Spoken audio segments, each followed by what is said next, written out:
오늘 우리에게 주실 하나님 말씀은 열왕기하 1장 9절에서 18절까지 말씀입니다.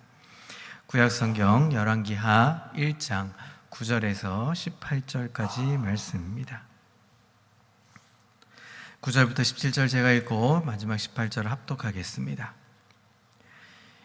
이에 50부장과 그의 군사 50명을 엘리야에게로 보내매 그가 엘리야에게로 올라가 본즉 산 꼭대기에 앉아 있는지라. 그가 엘리야에게 이르되 하나님의 사람이여 왕의 말씀이 내려오라 하셨나이다. 엘리야가 50부장에게 대답하여 이르되 내가 만일 하나님의 사람이면 불이 하늘에서 내려와 너와 너의 50명을 불살을지로다 하매 불이 곧 하늘에서 내려와 그와 그의 군사 50명을 살랐더라. 왕이 다시 다른 50부장과 그의 군사 50명을 엘리야에게로 보내니 그가 엘리야에게 말하여 이르되 하나님의 사람이여 왕의 말씀이 속히 내려오라 하셨나이다 하니 엘리야가 그들에게 대답하여 이르되 내가 만일 하나님의 사람이면 불이 하늘에서 내려와 너와 너의 50명을 살을지로다 하매 하나님의 불이 곧 하늘에서 내려와 그와 그의 군사 50명을 살랐더라. 왕이 세 번째 50부장과 그의 군사 50명을 보낸지라. 셋째 50부장이 올라가서 엘리야 앞에 이르러 그의 무릎을 꿇어 엎드려 간구하여 이르되 하나님의 사람이여 원하건대 나의 생명과 당신의 종인 이 50명의 생명을 당신은 귀히 보소서. 불이 하늘에서 내려와 전번에 50부장 둘과 그의 군사 50명을 살랐거니와 나의 생명을 당신은 귀히 보소서 하매 여호와의 사자가 엘리야에게 이르되 너는 그를 두려워하지 말고 함께 내려가라 하신지라. 엘리야가 곧 일어나 그와 함께 내려와 왕에게 이르되 말하여 여호와의 말씀이 내가 사자를 보내 에그론의 신 바알세불에게 물으려 하니 이스라엘에 그의 말을 물을 만한 하나님이 안 계심이냐. 그러므로 내가 그 올라간 침상에서 내려오지 못할지라. 내가 반드시 죽으리라 하셨다 하니라. 왕이 엘리야가 전한 여호와의 말씀대로 죽고 그가 아들이 없으므로 여호람이 그를 대신하여 왕이 되니 유다 왕 여호사밧의 아들 여호람의 둘째 해였더라. 함께 읽습니다. 아하시아가 행한 그 많은 사적은 모든 이스라엘 왕 지략에 기록되지 아니하였느냐. 아멘. 할렐루야. 오늘도 하나님의 은혜와 평강이 삶에 넘치시기를 그리스도의 이름으로 소망합니다. 여러분 위기는 곧 기회다라는 말씀이 있죠. 영적인 세계도 아마 그럴 겁니다. 왜냐하면 하나님의 사전에는 우연이란 없고 반드시 필연이기 때문입니다.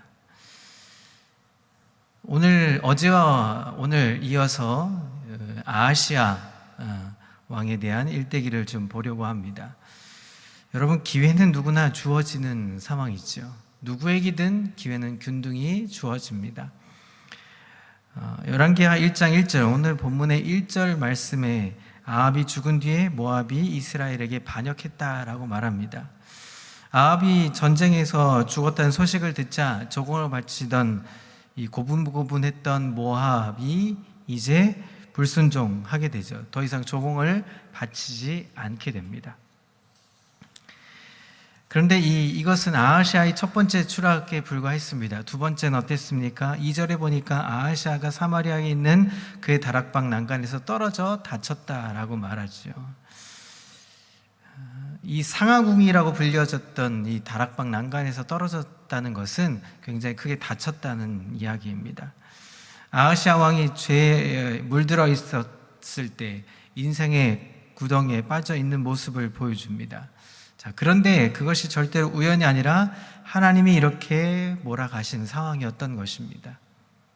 왜 그런지 뒤에 후반절에 나옵니다. 왜 그가 그런 고난의 구덩이에 뒤집어 쓰였을까? 인생의 막다른 골목에 몰아가신 때는 무엇인가 하나님이 몰아가시는 때라는 것을 기억해야 합니다. 우상 숭배의 앞잡이 노릇했던 아합 왕, 그의 아들 아하시아에게 위기가 찾아왔지만 그것은 하나님이 회개할 수 있는 기회를 주신 거였습니다. 여러분, 하나님은 악한 자라 할지라도 회개의 기회를 주십니다. 누구에게나 기회란 있습니다. 예수 믿는 구원의 기회는 어느 누구에게든 기회가 균등히 주어집니다. 여러분, 불신자라 할지라도 동일하게 기회를 주십니다. 그런데 끝내 거절하기 때문에 구원받지 못하는 것이죠. 그런 기회는 되게 위기와 함께 찾아오게 되죠. 그래서 위기는 기회일 수 있는 겁니다. 기회를 발로 찬 사람에게는 돌아갈 결과가 있습니다. 그것은 죽음과 패망뿐입니다. 아하시아 왕은 안타깝게도 이 모든 코너에 몰려 있었을 때 하나님께 회개하지 않았습니다. 회개한다는 것은 하나님께 돌이키는 것이고 하나님을 찾는 것이고 하나님께 항복한다는 것을 말합니다. 이 정도면 이제 하나님 앞에 나와서 두 손을 들고 자복하고 하나님 믿겠다고 해도 괜찮을 만한 상태였던 것이죠.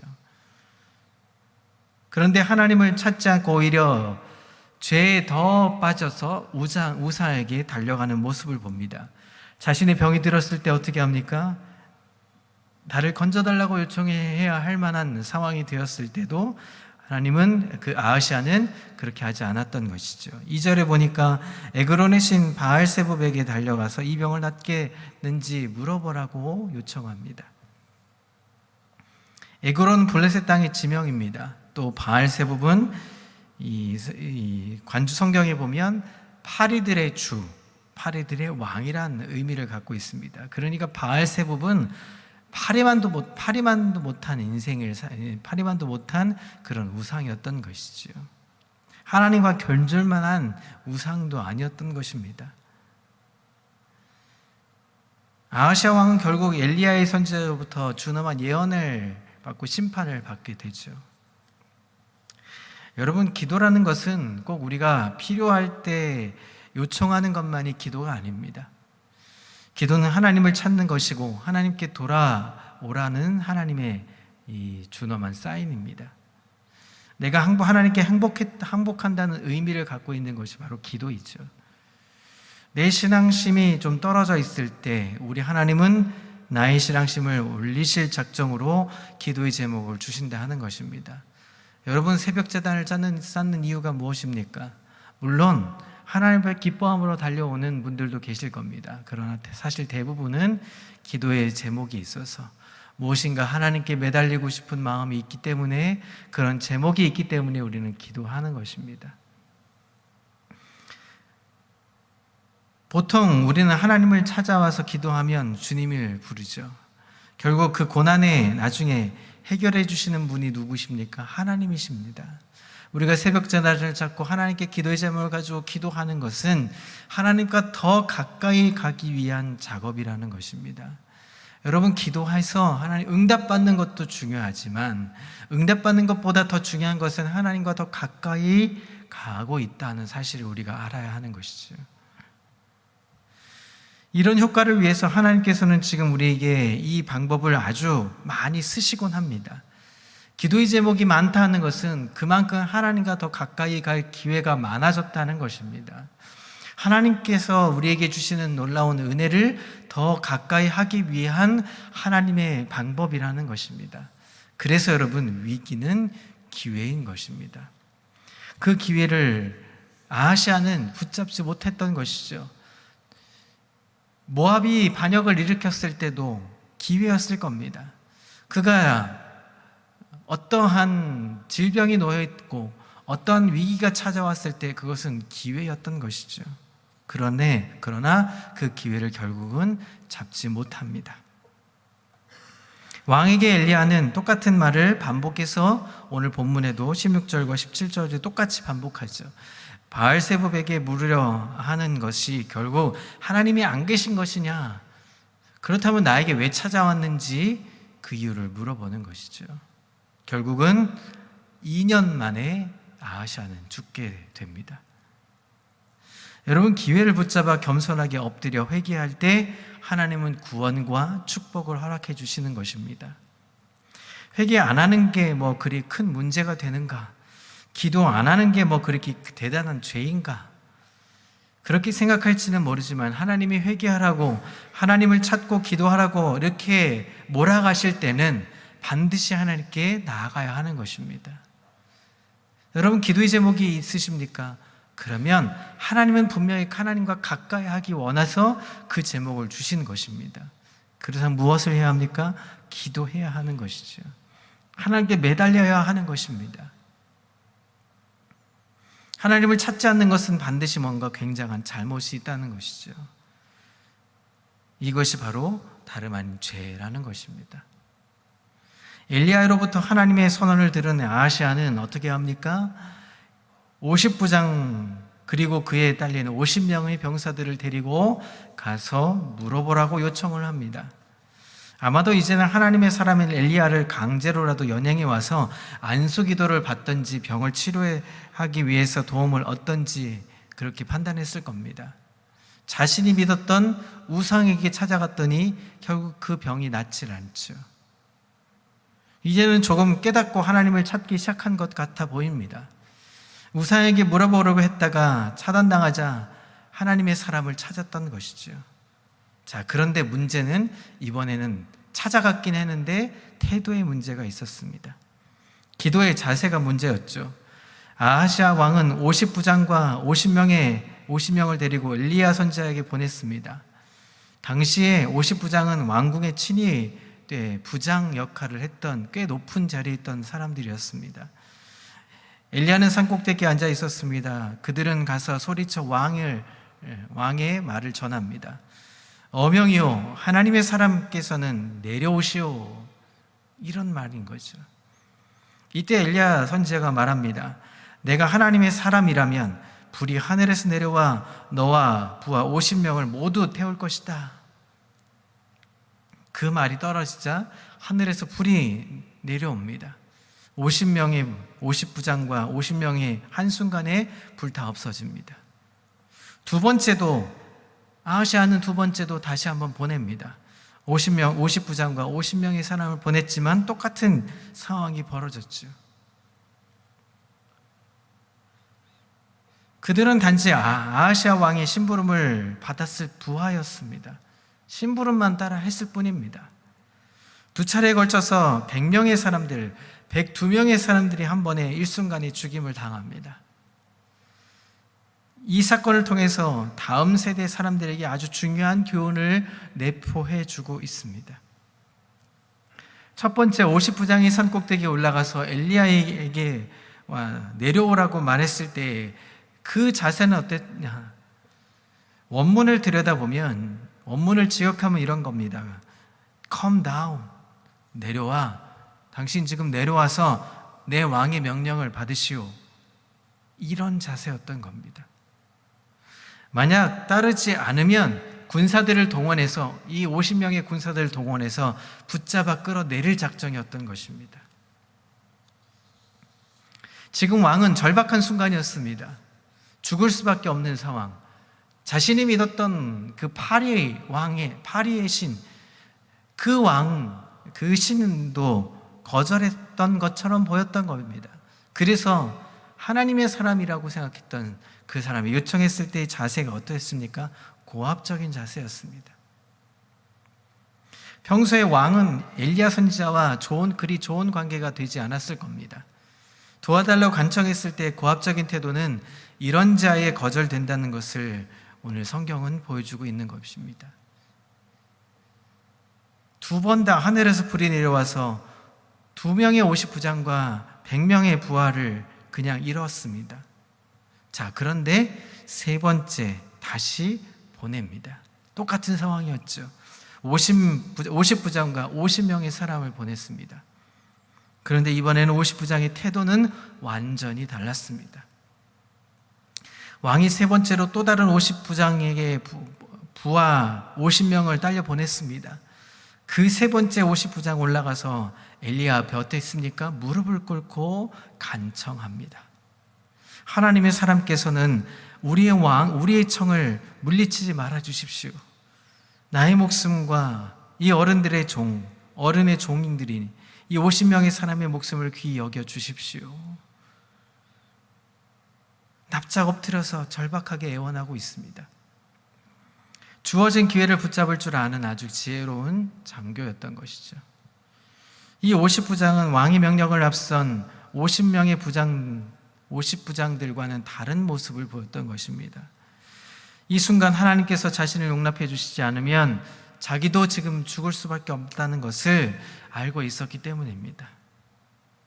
따라서 이 50부장은 생명을 걸고 선지자 앞에 나왔을 때 간청하며 무릎을 꿇고 있었던 겁니다. 하늘에서 불이 사르는 대신에 하나님의 사자가 일러줍니다. 엘리야에게 그와 함께 내려가서 그 사람을 두려워하지 말라고 이야기합니다. 겸손하게 무릎을 꿇고 엎드려서 애원했던 이 간청했던 50부장은 결국 50명과 함께 살게 되죠. 왕의 목적한 바대로 엘리야 선지자를 모셔오게 되지 않았습니까? 그런데 어땠습니까? 지혜로운 장교는 그렇게 살았던 것입니다. 말씀을 묵상하고 깨달아지는 것은 어떻습니까? 하나님은 바로 아하시아 왕이 50부장처럼 회개하며 애원하기를 원했던 것입니다. 하나님을 진짜 믿기로 작정하기를 원했던 것입니다. 여러분, 위기는 기회였던 것이죠. 하나님은 아합, 이 선대왕이었던 아버지 아합 왕의 극한 이 어둠의 왕이었던 것과는 비교해서 다시 한번 시간을 주었던 것입니다. 기회를 주었던 것입니다. 모압이 반역했을 때라도, 혹은 자신의 이 병이 들었을 때라도, 뜻하지 않는 질병에 놓여 있을 때라도 하나님은 기회를 주셨던 것입니다. 엘리야 선지자를 붙잡았다면, 엘리야 선지자에게 그 말을 듣게 되었다면 아마도 그는 2년이 아니라 20년이 되었을지도 모를 상황이었던 것이죠. 그런데 어떻습니까? 결국은 그 엘리야 선지자를 의심하고 믿지 않았던 것이죠. 자신의 왕권을 권위를 상징하듯 50부장과 50명의 사람들을 보내었을 때 고압적인 태도로 일관했던 것입니다. 결국 어땠습니까? 죽습니다. 결과는 패망이었던 것이죠. 임기 2년 만에 아하시아 왕은 죽고 자녀도 없어서 이제 조카에게 그 왕권을 물려주게 됩니다. 사랑하는 성도 여러분, 우리의 삶에도 동일한 시간들이 찾아올 때가 많습니다. 위기가 찾아오고 수많은 기도의 제목들 앞에, 하나님 앞에 기도할 수밖에 없는 시간들이 주어질 때가 있습니다. 여러분, 그럴 때 어떻게 해야 합니까? 간절하게 무릎을 꿇고 기도해야 합니다. 이 말은 우리가 하나님께 매달리라고 하는 하나님의 기회인 것입니다. 하나님을 가까이 하라고, 나에게 부르짖으라고 하나님이 주시는 놀라운 기회라는 사실을 우리는 기억해야 합니다. 오늘도 우리는 하루를 살아갑니다. 수없이 많은 위기가 찾아올지도 모릅니다. 아니, 위기뿐만 아니라 하나님은 하나님께 더 가까이 가길 원해서 기도하라고 우리에게 요청하실 때가 있을 겁니다. 그럴 때 무엇을 해야 합니까? 기도해야 합니다. 기도해야 합니다. 간절히 하나님을 찾아야 합니다. 하나님과 가까이 하게 되면 이 상황이 왜 이렇게 벌어졌는지를 지혜로 알게 되죠. 세 번째 찾아갔던 50부장처럼, 세 번째 찾아갔던 50명의 사람들처럼 무릎을 꿇고 하나님께 나아가십시오. 하나님께 오늘 기도하십시오. 하나님을 부르짖게 되면 우리를 살게 해 주시는 것입니다. 오늘도 우리에게 위기의 순간이 찾아올지라도 기회를 주시는 하나님을 기대하면서 소망으로 달려갈 수 있는 귀한 한 날, 하나님의 역사의 한 날 되시기를 그리스도의 이름으로 소망합니다. 기도하겠습니다. 하나님 아버지, 하나님 오늘도 이 새벽을 깨워 기도합니다. 하나님께 나아갑니다. 간절하게 하나님 무릎을 꿇고 나아갑니다. 하나님과 가까이 하게 도와주시고 하나님의 부르심에 응답하는 날 되게 도와주시고 하나님의 역사를 이루는 날 되게 도와주시고 수없이 많은 기도의 제목들, 위기에 찾아온다 할지라도, 고난이 찾아오고 역경이 찾아온다 할지라도 하나님 그 위기가 기회가 되게 도와주시고 하나님과 더 가까이 나가는 시간 되게 도와주시고 하나님 앞에 나아갔을 때 하나님이 주신 놀라운 축복과 은혜를 하나님 만날 수 있도록 주님 우리를 인도해 주시옵소서. 오늘도 한날 이 무더운 여름 속에 하나님 우리가 기뻐함으로 감사함으로 은혜인 줄 알고 겸손하게 나아가는 삶 되게 주님 인도해 주옵소서. 감사 영광 올려드리며 예수 그리스도의 이름으로 기도합니다.